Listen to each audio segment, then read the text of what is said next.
Saludos, gente querida en República Dominicana, en Latinoamérica, en el mundo completo, donde la tecnología permite que este espacio, Migra Z, con Néstor Saldívar, llegue a todos ustedes cada sábado. Señores, un programa hoy que vamos a descubrir algunos asuntos importantes de primera mano con una autora, abogada venezolana que nos visita en este espacio y estaremos compartiendo con ella. Ella es Solangeli Ruiz. Solangeli Ruiz es experta en temas migratorios, en asuntos y gestiones que tienen que ver con vivir el sueño americano, sí, que tanto nosotros conversamos a través de Migraceta. Y pues ella estará presentándonos información importantísima relacionada con los asilos, las perspectivas de este alivio migratorio, que para muchos puede ser, pero para muchos otros no. E igualmente estaremos conversando sobre un tema muy atado a esto a raíz de su libro que ella nos va a estar conversando el día de hoy, que tiene que ver con Darién.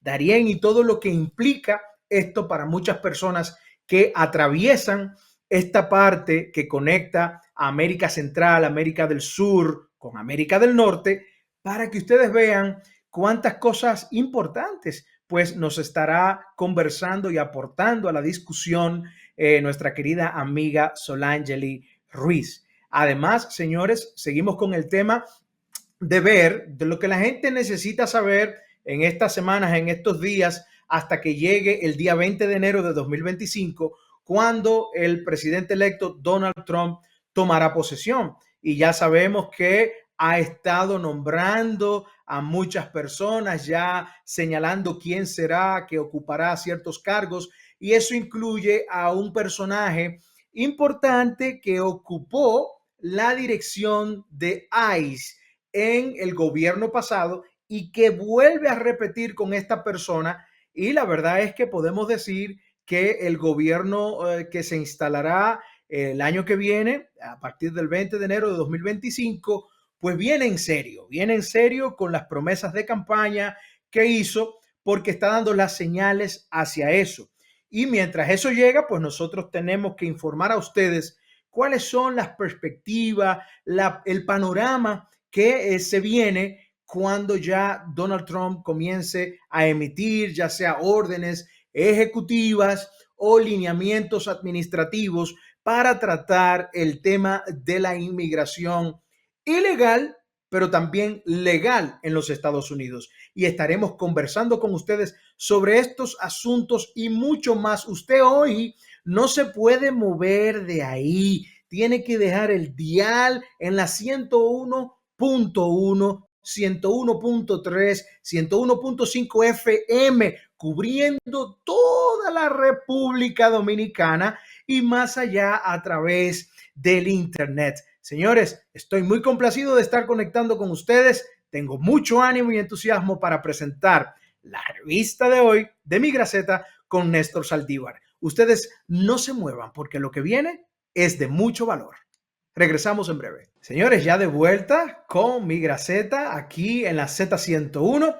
Y como habíamos anunciado, ya tenemos con nosotros a nuestra invitada de lujo. Ella es Solangeli Ruiz, abogada venezolana, servidora migratoria en Estados Unidos, quien vive en Tampa, Florida. Y bueno, señores, desde allí para el mundo ofrece sus servicios para preparar documentos y ayudar a la gente a poder conseguir su sueño americano. Bienvenida, Solangeli, a este espacio de Migraceta. Gracias, muchas gracias por la invitación. Estoy muy emocionada y nerviosa. No, no hay problema. Tú sabes que aquí entre amigos y colegas, pues conectamos rápidamente y bueno, vamos adelante a dar las informaciones. Solangeli, cuéntanos un poco cómo ves tú el panorama migratorio con todo lo que pues ha prometido el presidente electo Donald Trump con relación a los procesos, pues tanto que afectarán a las personas que no se encuentran en un estatus legal migratorio y aquellos que lo están buscando. Cuéntanos cuál es tu percepción, qué opinión te merece todo lo que se avecina, debemos preocuparnos, hasta qué nivel hay que preocuparse, etcétera. Háblanos un poco sobre esto. Bueno, yo soy del equipo que más que preocuparse, hay que ocuparse. Bien. El presidente Donald Trump ha sido claro cuál es el proyecto, cuál es el plan y la manera en que lo va a ejecutar. Y el presidente Trump se ha caracterizado por cumplir lo que oferta en su campaña presidencial. Entonces yo creo que los inmigrantes tenemos que ocuparnos de qué es lo que vamos a hacer para, como se dice en Venezuela, entrar en cintura para adaptarnos a Hmm. lo que está pidiendo el presidente Donald Trump a los inmigrantes. Así mismo es.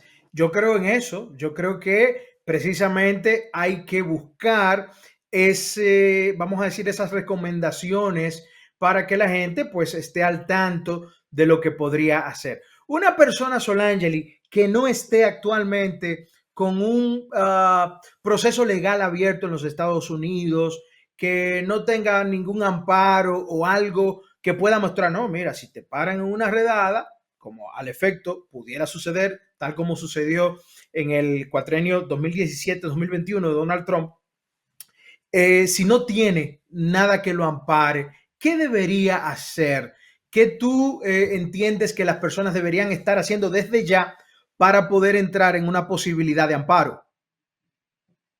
Bueno, cada persona tiene la responsabilidad de evaluar a qué proceso migratorio es elegible. Todas las personas tienen que saber que cualquier proceso en los Estados Unidos tiene o cuenta con criterios de elegibilidad, pero la legalidad te la da la aprobación del proceso. Sí, es cierto que si tú haces una aplicación vas a tener la prueba, como lo dijiste, que estás en un proceso. Eso no es definitivo hasta que el proceso esté completamente aprobado, porque el estatus te lo da el proceso aprobado. Si eres actualmente un indocumentado es porque tú no has hecho nada con el ente migratorio en los Estados Unidos para decir yo me voy a quedar en los Estados Unidos con una legalidad o bajo esta aplicación o esta solicitud. También los inmigrantes tienen que saber que las redadas o las jornadas de deportaciones masivas se van a llevar a cabo en ciertos estados porque hay estados que son santuarios y los estados santuarios cuentan con una protección en donde no se practica el tema de la deportación. Ok, perfecto. Buen punto ese de los estados santuarios. Decir que California, aprovechando que lo mencionas, es uno de estos estados santuarios donde se albergan, pues no que se albergan, sino que quienes están en una condición de indocumentado, pues tienen un resguardo, digamos, son protegidos de no brindar información de dónde están esas personas, de qué situación migratoria o estatus tienen, etcétera. Muchas personas, Solangeli, y tú ahí eres muy buena, van hacia el tema del asilo y ven en el asilo una posibilidad de protección. ¿A qué se debe de que tantas personas que entran a los Estados Unidos, la primera ruta que buscan es el asilo, al haber entrado quizás por frontera no inspeccionado? Técnicamente porque cuando las personas, sobre todo han ingresado por frontera, tienen que presentarse con un juez y ya están en un proceso de deportación. Y frente a una deportación que es inminente, porque ya está un proceso abierto, necesitas que se entienda que tú no puedes regresar a tu país de origen y esta protección únicamente la da el asilo en los Estados Unidos. Pero lo que desconocen la mayoría de las personas que vienen por la frontera o que son inmigrantes que aplican al asilo es que el asilo tiene criterios de elegibilidad muy exactos. Estados Unidos no te va a proteger por cualquier razón, protege razones muy específicas. Entonces, si bien es cierto, entran a los Estados Unidos, hacen una solicitud de asilo, esa solicitud va a ser definida y la definición es lo que va a decir, sí, te voy a amparar bajo este concepto llamado asilo, te puedes quedar y te voy a dar la oportunidad de una residencia. Pero como me estás hablando únicamente de los que ingresaron por frontera, la negación de la solicitud de asilo es o termina en una orden de deportación. Entonces, básicamente el juez dice, te tienes que ir de los Estados Unidos y aquí está el documento que acabo de emitir que indica que tienes una orden de deportación. Qué excelente, excelente, excelente. Muy bien claro bien expuesto. Aquí estamos hablando con la licenciada Solangeli Ruiz, abogada en Venezuela, servidora migratoria en los Estados Unidos, y tenemos el honor de tenerla en esta entrevista de lujo con ella. Solangeli, ¿qué tú entiendes que va a suceder con el asilo? Es decir, eh, ha venido en los últimos meses, el gobierno de Biden pues controló un poco más las entradas, se habilitó el CBP-1 para que las personas pudieran entrar de manera más regulada a los Estados Unidos, e incluso se puso un tope a la cantidad de personas que entraban por frontera de manera diaria, de modo que el número de personas que eran encontrados en la frontera sur con México disminuyera, porque eran cifras demasiado altas e históricas, de hecho. ¿Qué tú entiendes? ¿Qué va a suceder en el gobierno de Trump con el tema de los asilos? Yo pienso que como concepto de proceso de asilo va a seguir existiendo, va a seguir existiendo la posibilidad de que tú pidas la protección de asilo en los Estados Unidos. Sin embargo, yo siento que se va a crear un clima que no es real en cuanto a lo que es realmente un asilo. Te explico por qué. Desde el 2021 fue que hubo esta crecida de inmigrantes que se acercaron a la frontera e ingresaron a los Estados Unidos, y se les da esta oportunidad de presentar una solicitud de asilo ante una corte de inmigración con un juez. Pero estas personas tienen, o en su mayoría, las citas en los años durante la presidencia de Donald Trump: 25, 26, 27, 28. En estos años es que realmente se va a definir esa solicitud, es que el juez va a abrir la solicitud, la va a estudiar, va a entrevistar a la persona y va a tomar una decisión. Como bien dije hace unos minutos, el asilo tiene criterios de elegibilidad bastante estrictos, y si tú estás solicitando un asilo por un criterio que no es el que protege, vas a recibir una negación. Entonces, durante el periodo de Trump, todas estas personas van a estar acudiendo a la corte, y si no son elegibles, van a estar recibiendo negaciones. Y el clima que se va a sentir es que esto va a ser el efecto Trump, pero realmente no es así.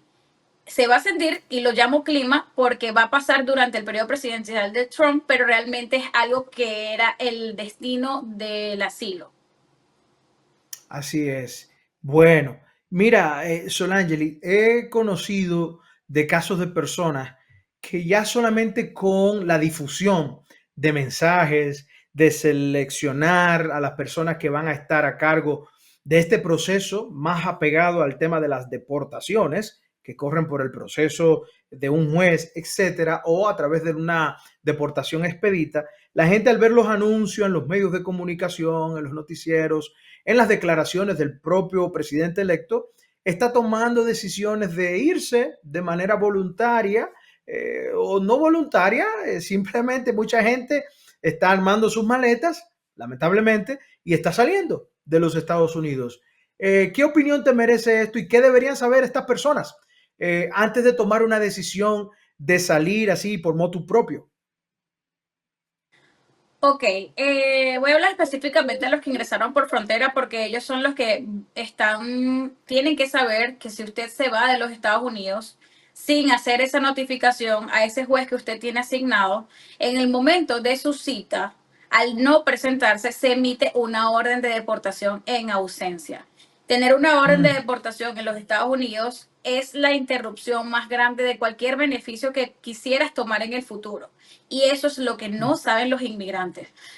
Muchos inmigrantes efectivamente están tomando la decisión de irse de los Estados Unidos con procesos abiertos con la corte, sin saber que tienen que cerrar el proceso. Se hace o existe lo que se llama salida voluntaria, que si efectivamente le notificas al juez: no voy a seguir en los Estados Unidos, por favor ciérrame este proceso de deportación, me voy a regresar a mi país. Entonces el juez, ya estando notificado de que la persona va a salir, cierra el caso y no se emite esta orden de deportación en ausencia. Y también lo que está pasando comúnmente es por el miedo, no se están presentando con el juez creyendo que existe otra oportunidad. Y también se está presentando que se les emite la orden de deportación en ausencia. Vamos a saber y reconocer que el presidente Donald Trump tiene interés básicamente en deportar a tres grupos de inmigrantes: Los primeros son los que son completamente indocumentados y es que no tienen ningún proceso en los Estados Unidos. Los segundos, los que tengan orden de deportación, y es lo que hablamos hace unos minutos, que ya el juez dijo, no puedes permanecer en los Estados Unidos, te debes ir. Y los terceros, los que hayan cometido crímenes.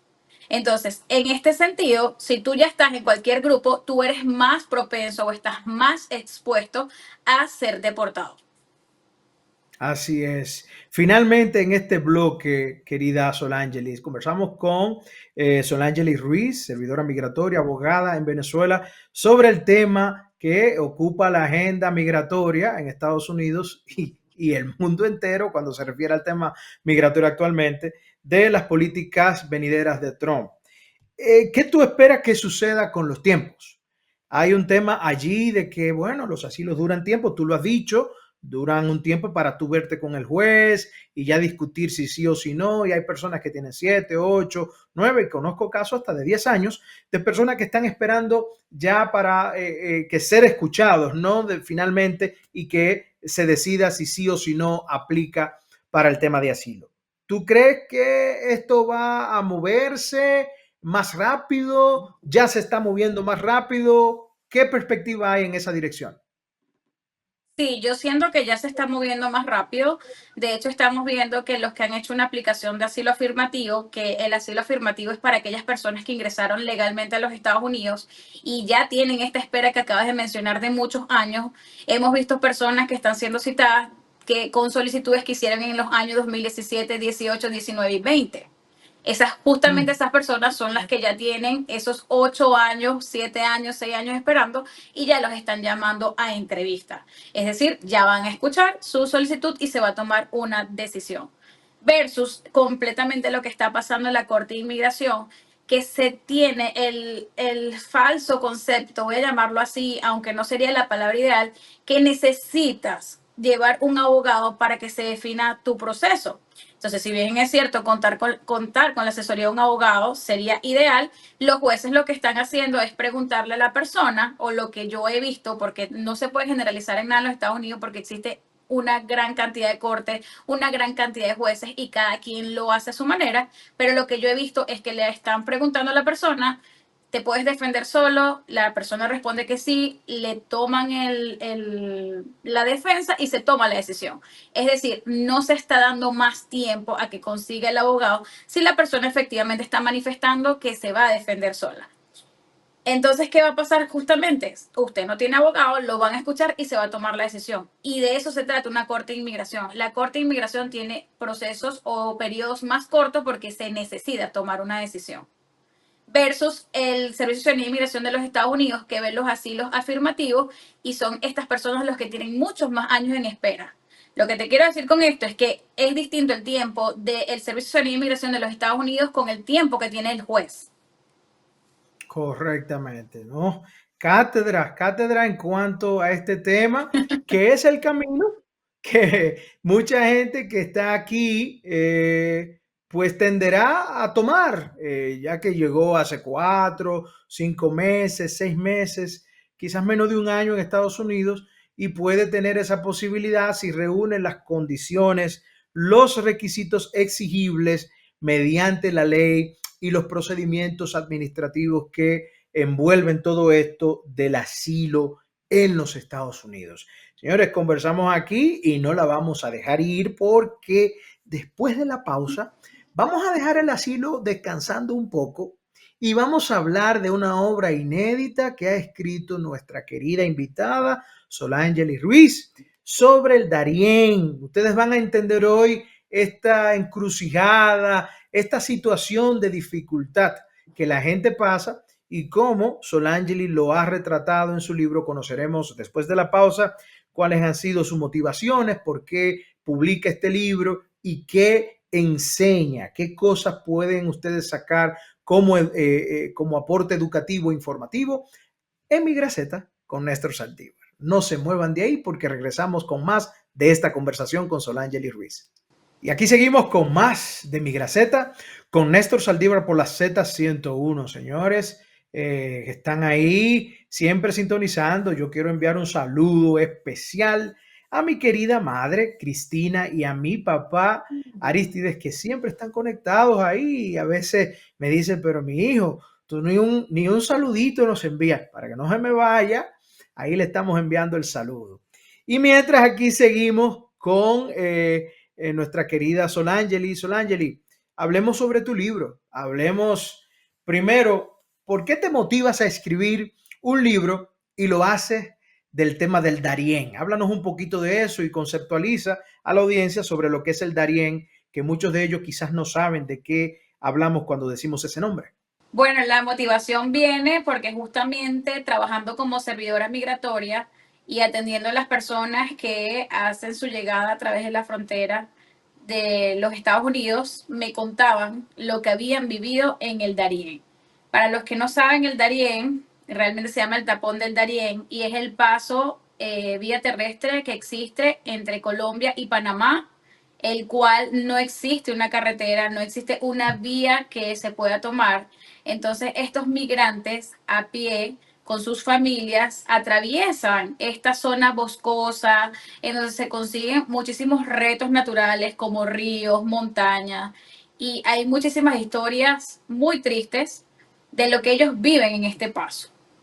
Entonces, yo dije, es algo que está sucediendo, es algo que no se le está dando como lo que realmente está pasando. Yo siento que sí, que se sabe que están pasando inmigrantes a través del tapón del Darién, que se sabe que es un sitio peligroso, que se sabe que muchas personas, lamentándolo mucho, pierden la vida en esta travesía, pero aún así siento que no se le ha dado la importancia y por eso escribo el libro. El libro, más allá de la travesía, habla de la motivación del inmigrante para poner su vida en riesgo, cruzar el tapón del Darién para llegar a los Estados Unidos. ¿Cuáles son esas motivaciones que desde el punto de vista que tú planteas en el libro tiene la gente para arriesgar su vida de esa manera como lo hacen a venir a través del Darién? Básicamente la desesperación que sienten en sus países de origen. Básicamente los que cruzan el tapón del Darién son personas que viven en Sudamérica, también un poco de los que están en Asia, los cubanos sobre todo, porque lo que es Centroamérica les piden visados para llegar directamente a algún país que está por encima del tapón del Darién.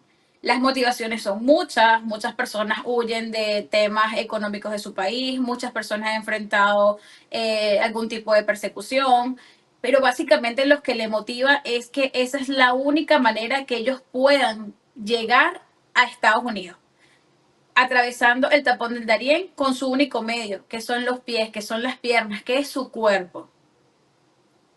Correcto. Se documentan miles de pérdidas de vidas humanas en la travesía del Darién y mucha gente no viene como adulto, también viene con bebés, vienen con sus pequeñitos, con sus familias y muchas veces los desenlaces son pues muy lamentables al venir a través de este bosque. ¿Pudieras tú describirnos un poco de cómo es esto? ¿Qué es lo que hay? Se ha retratado mucho, hay documentales, hay videos que hablan del Darién, pero de acuerdo con tu experiencia, investigaciones, lo que tuviste que hacer para escribir el libro, ¿qué es a lo que la gente se enfrenta cuando viene a través del Darién? Bueno, principalmente se enfrentan a algo que no tienen absoluta idea de qué es. Básicamente ellos seguían porque hay muchas personas que han logrado atravesar el tapón del Darién y dicen, si esta persona lo hizo como de forma comparativa, yo lo hago y lo voy a lograr. Pero cuando ellos ya están en el tapón del Darién se enfrentan a una necesidad física.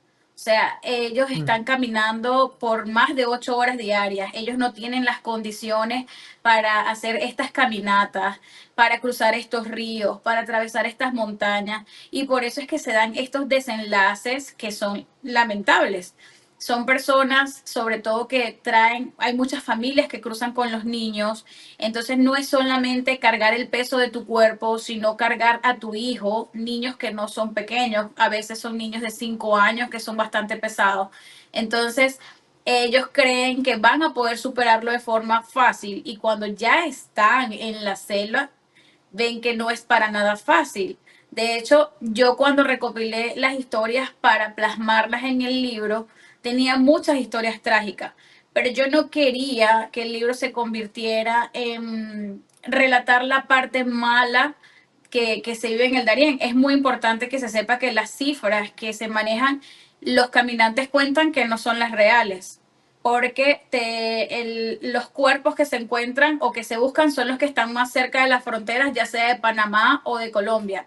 Pero justamente en el medio, en donde las autoridades no tienen acceso, es donde las personas lamentablemente no logran atravesar este trayecto. Caramba. Ante todo esto, Solangeli, desde tu punto de vista como profesional, servidora migratoria, que actualmente vive en los Estados Unidos, ¿vale la pena que la gente haga esto? ¿Cuál es tu perspectiva en ese sentido?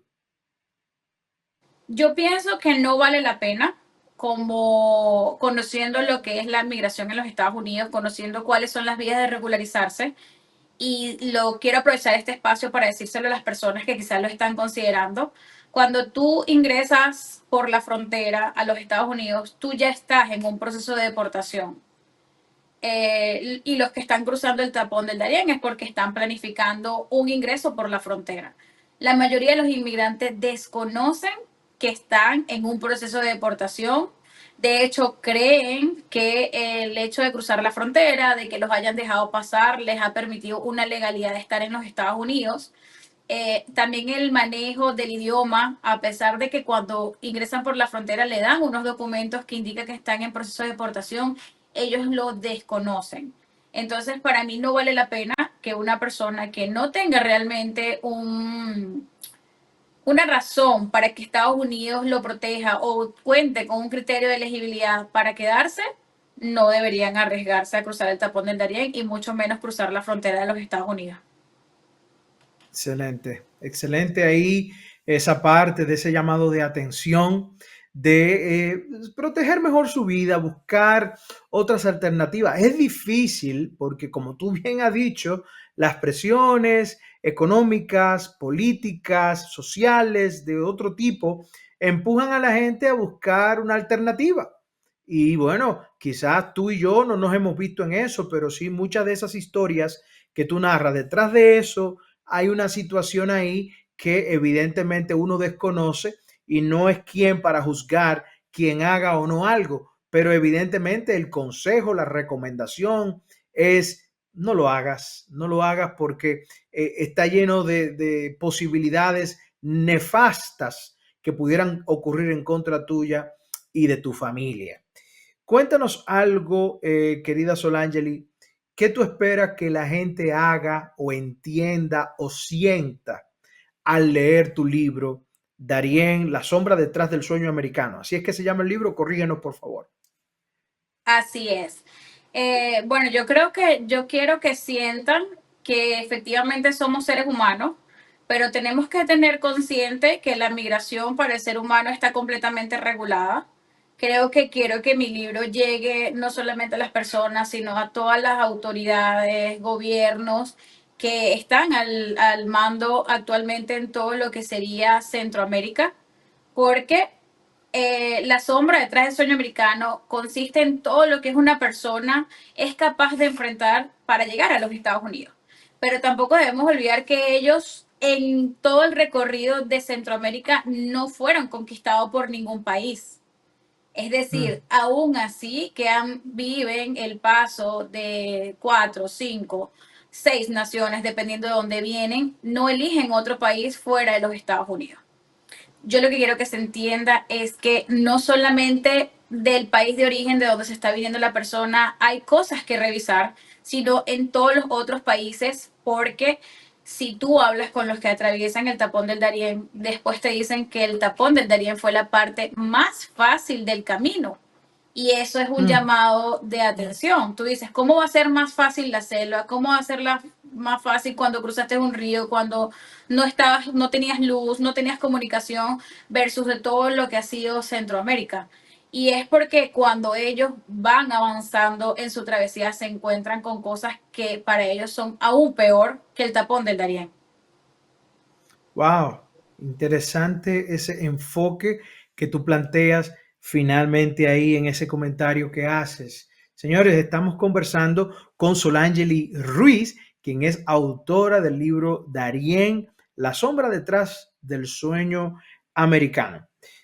¿Tú pudieras decir, Solangeli, que todo el que se arriesga así, de esa manera, atravesando el tapón del Darién, este bosque donde hay pues de todo tipo de amenazas contra la vida humana, son personas que realmente pudieran aplicar a un asilo? Dijimos ahorita que lo íbamos a dejar de causado de de asilo, pero es bueno como correlacionar esa valentía, ese arrojo de la gente. Me voy, pero me voy, es que no aguanto más. O sea, estar aquí es, me va a pasar esto, esto y esto si sigo aquí. Yo prefiero arriesgar mi vida para que me la quite otro, por ejemplo, quedándome aquí en mi país. Realmente, toda esa gente que va por el Darién tiene el perfil posible de aplicar a un asilo, por ejemplo. Yo creo que para esa respuesta las tasas hablan por sí solas. Estas solicitudes de asilo las están recibiendo las cortes de inmigración y la tasa de aprobación, aunque varía de una corte a otra, la tasa más grande de aprobación que tú te encuentres en una corte es 40%. Entonces quiere decir que Mm. más de la mitad no es elegible para un asilo. Y esto te estoy hablando de la tasa más alta, sería como que lo más perfecto para un solicitante de asilo, versus que hay cortes que tienen una tasa de aprobación del 3%. Entonces, si balanceamos y nos llevamos por las tasas, en su gran mayoría estos inmigrantes no son elegibles para un asilo. Hay que recordar que es un juez y muchas personas desconocen este concepto, o sea, un humano, un experto, un juez, una autoridad de los Estados Unidos que te va a entrevistar a ti para saber por qué te quieres quedar en su país. Entonces, después de escucharte es que él va a determinar si eres elegible o no para un asilo. Entonces le diría, no vale la pena. Creo que antes de tomar el asilo como una opción, deben entender el concepto de asilo y evaluar si efectivamente eres elegible. Correcto. Una pregunta ahí de seguimiento. Hay varias puertas, hay cerca de 200 puertas para entrar a los Estados Unidos, ya sea por la vía temporal o de manera permanente. ¿Te has encontrado tú en los gran cantidad de casos de asilo que ayudas a preparar para que sometan y apliquen hacia esta posible forma de poder residenciarte en los Estados Unidos? ¿Te has encontrado con grupos de personas que tienen perfiles, por ejemplo, para una visa basada en el empleo, que pudieran aplicar a eso en vez de irse al asilo cuando entraron por puerto inspeccionado? Absolutamente, absolutamente. Y no solamente en la entrada de los Estados Unidos por frontera, las personas que cruzan el Darién son muy variadas. Hay profesionales, hay médicos, hay ingenieros, hay arquitectos, Mm. personas que ya tú teniendo un conocimiento de cómo son los procesos migratorios en los Estados Unidos, hasta te tocan el corazón, Néstor, como experto, cuando a ti te viene un médico y te dice, yo era médico en mi país, tengo Mm. 15 años de experiencia, soy cardiólogo, he hecho esto, y está en los Estados Unidos porque atravesó el Darién, porque ingresó por la frontera, lo primero que te viene a la mente después que tú tienes un nivel de experticia es si usted tiene una vía para llegar a los Estados Unidos que está muy lejos del Darién. Y Estados Unidos efectivamente a usted probablemente lo quiera en los Estados Unidos. Y sí, efectivamente es muy variado en líneas generales, pero muchas personas, como las motivaciones son tan distintas, toman esta decisión, pero por conocimiento del sistema de los Estados Unidos. Correctamente. Bueno, estamos casi llegando al final de esta entrevista con Solangeli Ruiz, pero yo no quiero que ella se vaya de esta conversación sin que nos diga cuál es la parte del libro donde tú dijiste esto es algo que la gente no debe pasar por alto cuando tenga el libro en sus manos, que tú vas a decir más adelante también cómo la gente puede adquirir este libro, etcétera. Pero cuéntanos de esa parte que tú dices, esta es como la parte favorita del libro. El libro es interesante completo, pero esta parte yo me he quedado conectada con ella. ¿Cuál sería esa? ¿Cómo termina la historia? Yo voy a adelantar que para el libro de Darien, yo elegí una historia y en el camino de esa historia se van uniendo otras historias. Pero como termina esta historia particularmente, es una persona que no sabía que se estaba enfrentando a un proceso de deportación. Es una mujer que sale de Venezuela con un embarazo avanzado, pensando que ella llega a los Estados Unidos con una entrada legal y con el permiso de quedarse. Cuando ella se da cuenta, después de vivir cierto tiempo en los Estados Unidos, que está en un proceso de deportación, después de contratar a un abogado y descubre que no es elegible para un asilo, queda en un Mm, punto de su vida en donde está desesperada, en donde ya no siente que hay una vuelta atrás, pero ya está envuelta en un proceso de deportación y en medio de la situación que está viviendo, la frustración, o sea, ella lo que está viviendo es como, y es muy común en los Estados Unidos, una inmigrante con un hijo ciudadano americano en un proceso de deportación que no sabe en ese momento en qué va a terminar. Entonces, en ese momento, en su oportunidad con el juez, ella le dice toda la verdad al juez de por qué vino a los Estados Unidos, qué es lo que pretende, qué es lo que ha hecho. Y quiero aportar en este momento que en los Estados Unidos lo único que tú puedes hacer es decir la verdad, porque mentir es considerado un delito. O sea, ya cuando tú estás en ujú. ese momento parado frente a un juez, debes decir toda la verdad y de acuerdo a tu verdad, el juez va a tomar una decisión. Yo no, la parte más interesante es que yo no voy a decir, no dije cuál es la decisión del juez, sino que lo dejo después de la persona conocer toda la historia de esta persona en particular que habría decidido como juez. Y quiero dejar claro que cuando tú incluyes tus emociones en una decisión, la decisión se aleja muchísimo de la ley. Y así somos los inmigrantes. Cuando tomamos la decisión de emigrar, lo hacemos basado en nuestras emociones, en nuestros sueños, pero cuando nosotros somos juzgados, y a esto no me refiero con una corte de inmigración, sino con cualquier proceso, como inmigrante, este proceso se toma la decisión en razón de la ley. Entonces quiero que los inmigrantes tengan claro que sus emociones no van a ser consideradas a la hora de que se tome una decisión en cualquier proceso, no únicamente del asilo, en cualquier proceso. Bueno, bueno, ahí escucharon a nuestra autora favorita, nuestra querida colega, amiga Solangeli Ruiz. Gracias, Solangeli, por estar aquí. Pero antes de que te vayas, dile a toda la audiencia cuáles son los procesos en los que tú puedes ayudar a la gente, ¿verdad? Para conseguir algún alivio, alguna forma de estar aquí en Estados Unidos de manera permanente, etcétera. Y que cómo de hecho pueden acceder a la posibilidad de adquirir tu libro del Darién. Eh, qué compromiso. Bueno, yo las puedo apoyar en distintos procesos.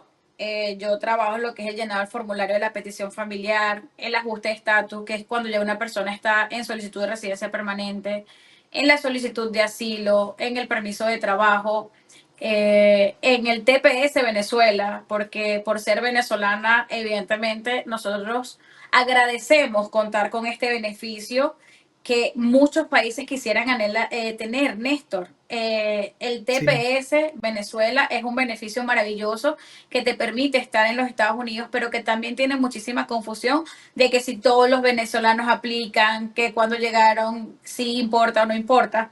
Eso me baso en informar a mi comunidad. De hecho, por respeto a la migración en general, las historias que cuento son de venezolanos, porque como estoy tocando el fondo, las emociones, la motivación de un inmigrante, yo quise ser muy respetuosa en hablar de otros países, porque decía, yo no conozco todos los contextos que pueda tener por ejemplo, un inmigrante de Ecuador para cruzar el Darién, pero quizás puedo entender por qué un venezolano toma esta decisión.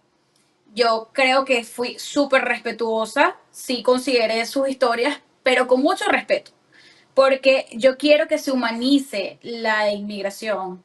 Yo no es que quiero que Estados Unidos permita un desorden, para nada con los inmigrantes, pero que sí sea un poco más humano y se entienda que hay razones humanas y que nosotros tenemos un motivo para decir, esta nación es grande, yo quiero vivir ahí, yo puedo estar ahí, yo puedo trabajar aquí, contribuir de esta manera. Y mi sueño simplemente es que se entienda que quizás hay que reevaluar el tema de la migración a nivel mundial.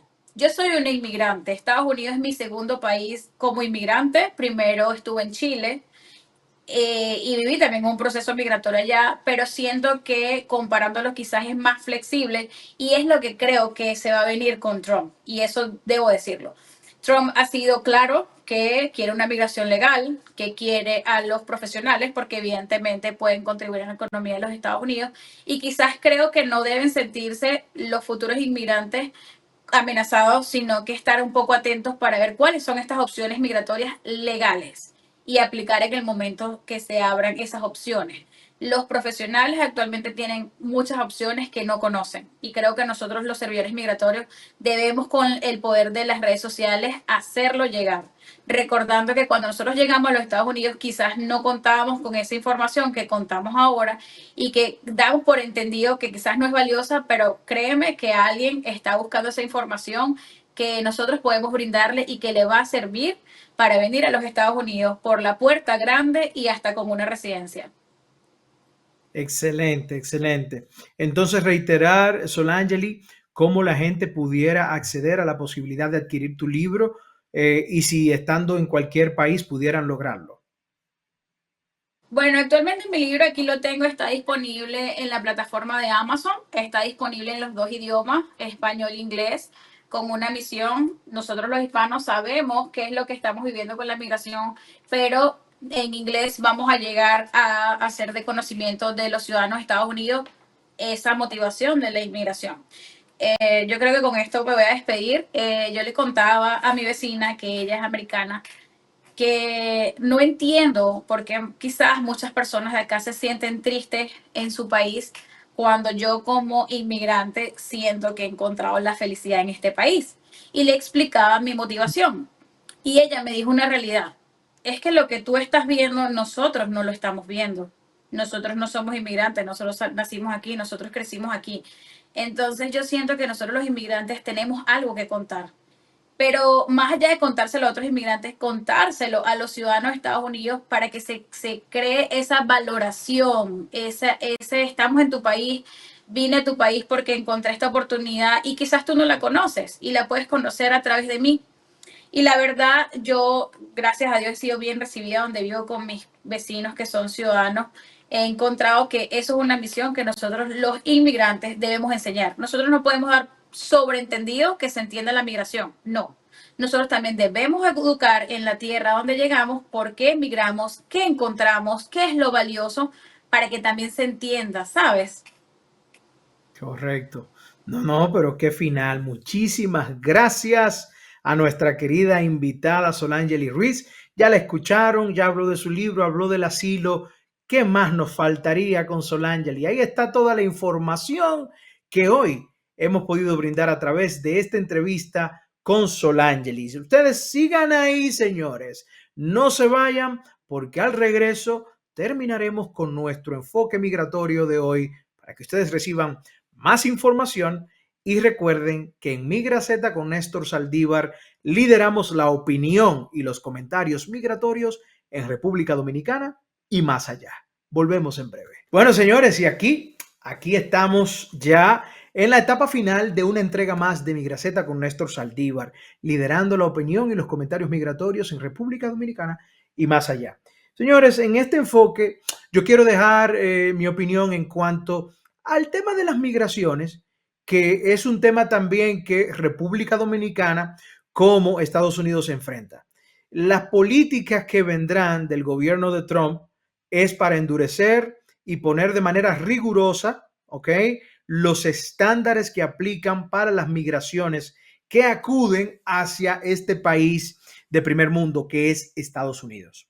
De verdad que esta segunda temporada del gobierno de Trump, pues pondrá en una condición de favorabilidad a países como República Dominicana, que enfrentan el tema migratorio de personas de Haití hacia la República Dominicana. En el pasado, la opinión pública ha dicho en muchas ocasiones que hay presiones internacionales, especialmente desde los Estados Unidos, para que el tema migratorio no se enfrente como debe enfrentarse, tal cual lo hará Trump, porque Trump ha anunciado que habrá una deportación masiva y que ya da pasos nombrando incluso a personas que estarían aplicando estas políticas, buscando que hayan acciones administrativas o cambios en las propias leyes para que esto de las entradas ilegales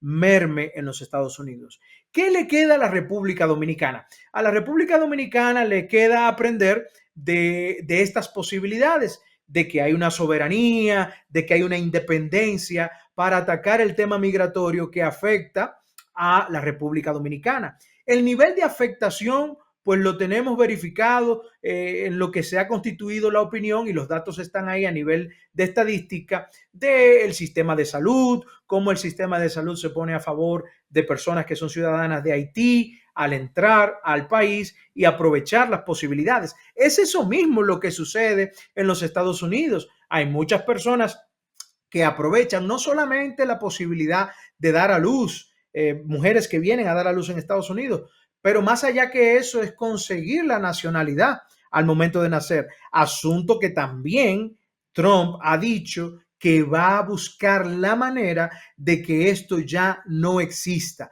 de que no se le dé cabida a la posibilidad de personas que vienen aquí con el objetivo de que su hijo nazca en los Estados Unidos y adquiera la nacionalidad por el territorio, por haber nacido aquí en este país. De nuevo, es un enfoque y una mirada hacia que si Estados Unidos ha puesto a través de su candidato que hoy es electo presidente de este país, el tema de la migración, el tema de poner orden en la frontera, ¿por qué no otros países de Latinoamérica que enfrentan la misma situación y que pudieran estar recibiendo algún tipo de influencia por el poder económico que representa la nación, pues no lo vean así, sino más bien que los gobiernos de nuestros países, en este caso de manera particular el de República Dominicana, puede mirar en esta ocasión una forma más fluida, ¿verdad? Para atender el tema de la frontera, una forma más autónoma e independiente y libre como tal es la República Dominicana para poder ir adelante con sus procesos, con las políticas que se puedan establecer para que la situación migratoria verdaderamente mejore en nuestro país. Como dice un dicho en muchas ocasiones repetido cuando yo crecía, si a Estados Unidos le da una gripe, a República Dominicana está muriéndose con un COVID, eso es más actual, o con una neumonía, ¿verdad? Pero en este caso, lo que hay que ver es qué estará haciendo Estados Unidos y va en serio. Se reportan que en primera línea hay unos 700,000 personas aproximadamente que tienen orden de deportación y para esas personas habrá un proceso para que se deporten lo antes posible, una orden de deportación que ya se ha emitido por un tribunal y ese será el grupo número uno.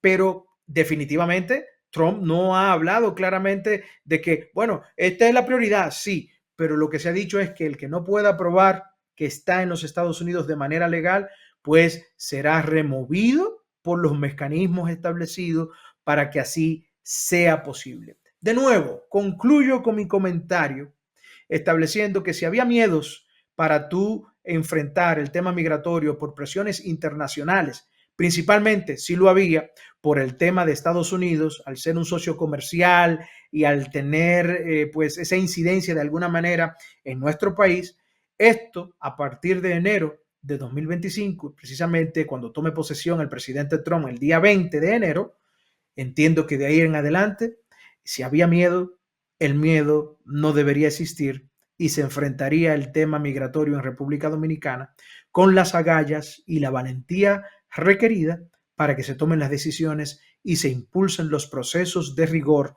para que se organice más el tema migratorio dentro de la República Dominicana. Señores, Esto ha sido el programa de hoy. Migraceta con Néstor Saldívar a través de la Z101. Gracias a don Bienvenido Rodríguez, a Bienchi, a toda la familia que trabaja fuertemente para que esto sea posible y que la información y la educación migratoria pueda llegar a todos ustedes. Me despido, soy Néstor Saldívar y será hasta la próxima. Ahí nos vemos.